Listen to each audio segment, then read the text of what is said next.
안녕하세요. 저는 광고 제작사이자 드라마 제작사 엑스라지 픽처스의 대표 서준범 감독입니다. 반갑습니다.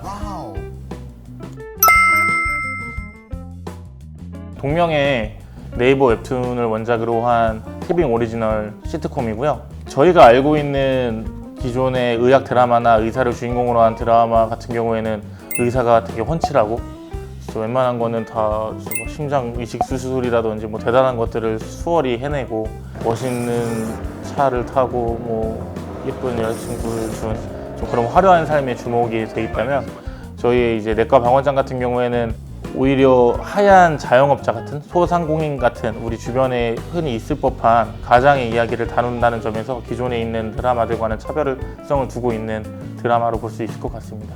장르 자체도 메디컬 쪽이라기보다는 코미디에 더 무게를 둔 시리즈라고 생각하시면 될 것 같습니다. 저희랑 공동 제작사인 영화사 사이더스에서 먼저 제안이 왔었고요. 그쪽에서는 웹툰을 원작으로 하는 드라마를 어떤 분이 연출하면 더 좋을까라고 생각을 했을 때 어쨌든 저 역시도 광고 감독의 바람일기라는 웹툰을 연재를 하고 있었던 당시여서 그 웹툰을 보셨다고 하더라고요. 그래서 이분이라 하면 좀 재미있게 각색하고 연출하실 수 있겠다 생각이 들어서 컨택이 들어왔고 제작에 참여하게 됐습니다. 웹툰 원작이 존재하기 때문에 거기 있는 타이틀 컷이랑 최대한 유사하게 하자는 의견을 냈었어요. 서진 선배님이 대머리를 하시겠다고 결정하신 이후부터는 그거 자체가 충분히 저희가 최대한 흡사하게 연출을 한다면 그것만으로도 사람들한테 후킹이 가능하겠다 싶어가지고 최대한 비슷하게 배치를 해서 만들었고 덕분에 큰 호응이 있어가지고 잘 됐던 것 같습니다. 사실 제가 연출도 배운 적도 없잖아요. 네, 극본을 네네. 네, 근데 어쨌든 그 전에 제가 한 연출작들은 다 제가 극본을 짠 거니까 사실 크게 거리가 있는 행위라고 생각하진 않았고요. 광고 연출을 하듯이 광고 각본을 짜듯이 이번에 드라마도 집필과 연출을 하게 됐습니다. 예전이라고 치면 예를 들면 레거시 미디어에서 나오고 있는 드라마와 현 광고를 비교한다고 하면 차이점이 되게 극명할 것 같아요. 호흡감도 다를 거고 러닝타임도 다를 거고 하겠지만 요즘에는 어쨌든 저희가 내세우고 있는 플랫폼 자체가 OTT 형식을 가지고 있기 때문에 컷감도 충분히 기존에 저희가 만들고 있던 광고만큼 스피디하고 러닝타임도 충분히 짧아요. 그러다 보니까 저로서는 큰 차이는 제작 측면에서는 느끼지 못했고 오히려 가장 큰 차이를 느꼈던 부분은 여러 회차를 여러 기간을 통해서 만드는 부분이 제가 이제 광고 같은 경우에는 그 주연 배우를 당일 아침에 만나서 1회차만 촬영하고 뭔가 그걸 가지고 만들어내는 것만 반복해 왔다면 드라마 같은 경우에는 사전에 미팅부터 해서 리허설부터 해서 여러 가지 사전에 준비하는 과정들이 있기 때문에 좀 더 유대적인 감정을 가지고 작품에 함께 임할 수 있었던 게 큰 차이인 것 같아요. 일단 저희 드라마가 제작되는 단계부터 이제 PPL을 또 마찬가지로 영업을 하고 진행이 되는데 감독이 광고 감독 출신이라는 것 자체도 영업에 충분히 좀 메리트가 됐었던 것 같아요. 그래서 저 역시도 그 클라이언트 분들의 기대에 부응하기 위해서 좀 더 고심을 많이 했던 편이고 PPL을 또 저희가 좀 어느 정도 가려서 받는 행위가 좀 필요하다고 생각을 했어요. 그래서 제작사 입장으로서 충분히 재미있게 살릴 수 있는 것은 PPL들만 하자라는 기조를 통해서 좀 PPL을 수용을 했고요. OTT와 또 기존의 드라마와의 차이점이 OTT 같은 경우에는 클라이언트 명을 직접적으로 언급이 좀 가능을 해요.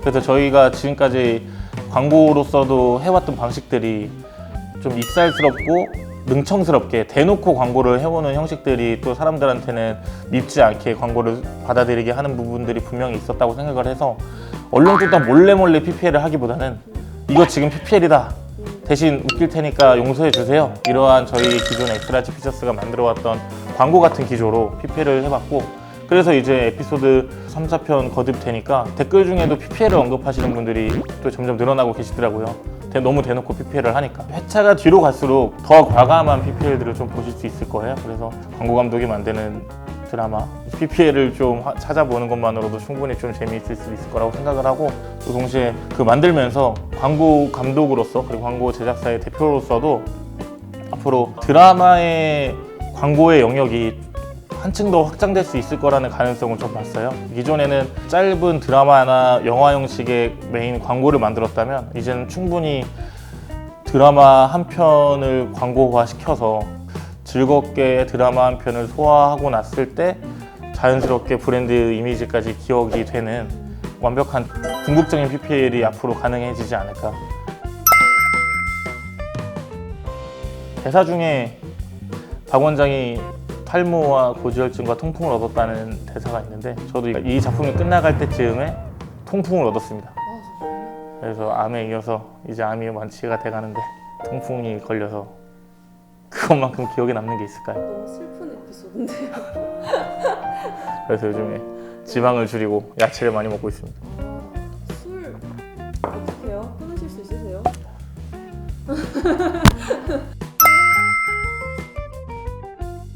코미디를 만들어내는 그 방법론적으로 생각을 했을 때 우리의 각각의 캐릭터들 그리고 우리 사람들 자체가 겉다르고 속다르다는 생각을 하고 있어요. 그런 좋아한다고 말하지만 속으로는 싫어할 수 있고 그 속마음을 알았을 때 저희가 아는 쾌감과 재미가 있잖아요. 그런 것들을 좀 적나라하게 보여주는 포맷으로서 모큐멘터리 인터뷰 형식이 훌륭하다고 생각을 했어요. 그래서 아무도 알지 못하는 우리 시청자와 인터뷰를 하는 그 당사자와만의 비밀 이야기 같은 거기 때문에 코미디를 만들어내는 방법으로서 충분히 매력적이라고 생각을 해서 그런 부분들을 넣었고 이제 그런 부분들이 사실 미국 시트콤으로는 되게 활발히 여겨지고 있는 포맷이거든요. 그래서 이제 그런 것들을 좀 제대로 한번 차용해서 보여드리고자 하는 마음이 있었습니다. 워낙 연기를 잘하시는 분들이 포진되어 있다 보니까 연기로 어떻게 이걸 더 살릴 수 있을까라는 고민들을 좀 현장에서도 했었던 것 같아요. 제가 각본을 쓸 때 이외에도. 그래서 예를 들면은 이번 4화에서 박 원장이 이거 뭐 어떻게 얘기를 해야 되지? 한쪽이 날아간 거를 숨기기 위해서 두 쪽이 다 날아갔다고 뭐 여성스러운 척을 하는 장면이 있는데 거기서도 원래 시나리오상에서는 그냥 옆에 있는 사모님이 그냥 오열만 하면서 어떻게 뭐 이렇게만 하는 장면이었는데 그런 것들을 이제 제가 현장에서 디렉을 하면서 조금 더 사타구니 쪽을 향해서 얘기를 해달라고 했더니 또 그런 게 잘 수용이 돼가지고 그림으로 보았을 때 아, 시나리오보다 훨씬 더 진짜 더 잘 재밌게 산다 이런 부분들이 어떻게 보면 제가 연출로서 더 많이 신경을 쓴 부분이지 않을까 싶습니다. 삶의 목표요? 삶의 목표는 이루고 싶은 꿈이라든지 이루고 싶은 꿈은 애기 아빠가 되고 싶고요. 삶의 목표는 건강한 겁니다. 건강이 최고고 사실 제가 과거에 대한 기억력도 안 좋은 것처럼 딱히 먼 미래를 생각하면서 온 적도 한 번도 없는 것 같아요. 근시일 내에 단기적인 목표를 좀 실현 가능한 목표를 두고 그거를 차근차근 이뤄나가면서 좀 올라왔다는 생각을 하고 있어서 사람이 언제 어떻게 될지 모르는데 당장 할 수 있는 일들을 최고의 성과로 하고자 하는 게 저의 목표입니다. 엑스라지 픽처스 광고 제작사이자 드라마 제작사입니다. 앞으로 저희 회사에서 만드는 다양한 콘텐츠들 좀 관심을 가져주시면 감사하겠습니다. 저희도 열심히 하도록 하겠습니다. 감사합니다.